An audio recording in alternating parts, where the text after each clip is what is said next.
if I were to give you a diet to follow and tell you exactly what to eat in order to lose weight as quickly as possible, one, you wouldn't stick to it, and two, you would absolutely hate it, which is why you wouldn't stick to it. So if this is gonna be a success, then we need to have something that one produces results, but two, and more importantly than one, when you wake up each day, there are meals that you can look forward to that you know are going to be part of the plan, that you know you can have as part of the diet, and that's going to fuel you to continue the process. Because if you had to wake up and eat the very bland diets that a lot of people pursue in order to lose weight to achieve the quickest results possible, you just wouldn't want to wake up. Like, if you're a food addict, if you're somebody who really craves the taste of food and what it does to their body and mind, you have to have that as part of your day in some way. So what we're trying to do with this whole process is negotiate with yourself. Okay, you know what the goal is, you know what it takes to get there. Keep carbs as low as possible, but there's a flip side. It's not keep calories as low as possible. It's keep carbs as low as possible. So you only have to worry about carbs. So if I'm only worrying about carbs, I have two things left. I have protein and I have fat. And there's the reason people are obese is because they decide that they're going to consume the items that have the least amount of protein and the most amount of carbs and fat together.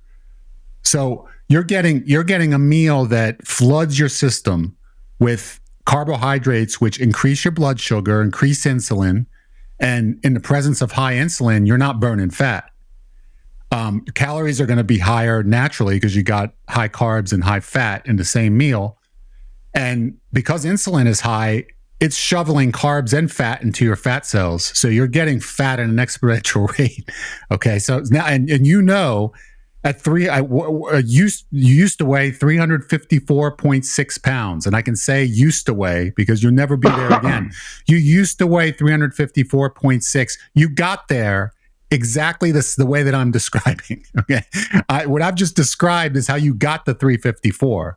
Now at 338, the way you got there was reducing the carbs substantially throughout your day, trying to have as many meals that are low carb, that are high fat, high protein that you possibly can to replace the high carb meals.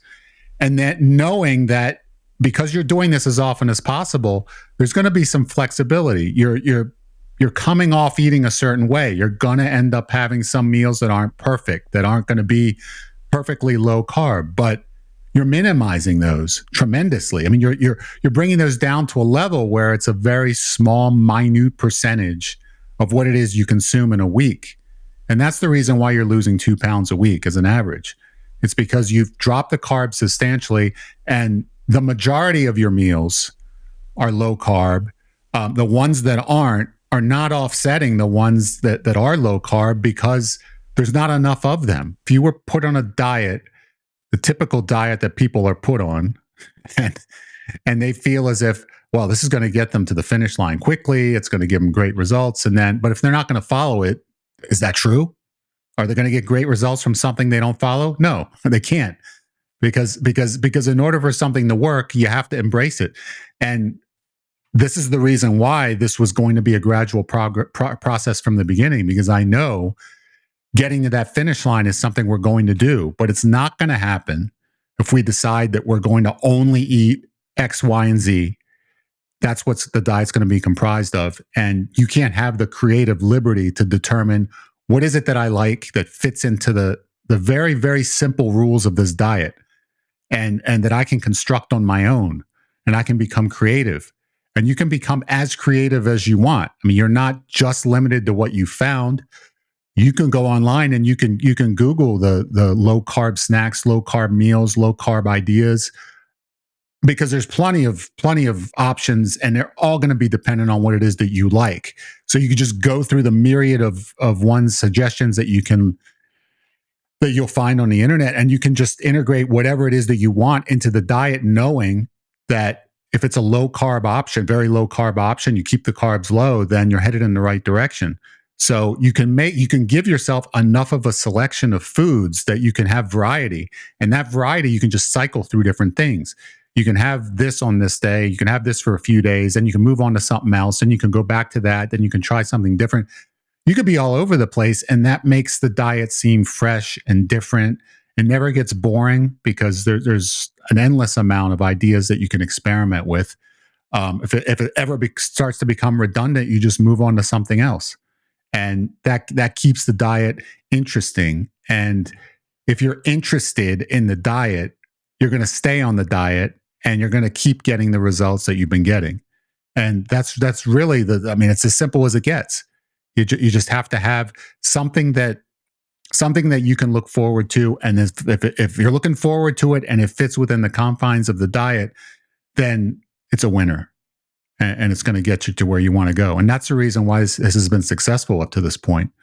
Um, weeks have gone by, and you've adhered to everything that you've needed to in order to be able to get that consistent progress. And it's because of the latitude that you've been provided. You've been given guidelines as opposed to this is exactly what you're going to eat at this time. And those guidelines give you the freedom to go out and see what works for you, what you enjoy, that would fit into the framework of the simple suggestions that I provided to you. So that way, and that ultimately that's the way this is going to work long term, not just to lose the weight, but to keep it off. And we're going to have discussions on keeping it off when we get there. But uh, you know, clearly, if you can enjoy the act of getting there, you'll never get back to 300 anything again. Right? That's not that will never possibly happen, because you'll have a game plan that you can integrate and that you can follow, that is part of your life, and it's something that you can say is realistic, and realism is the key.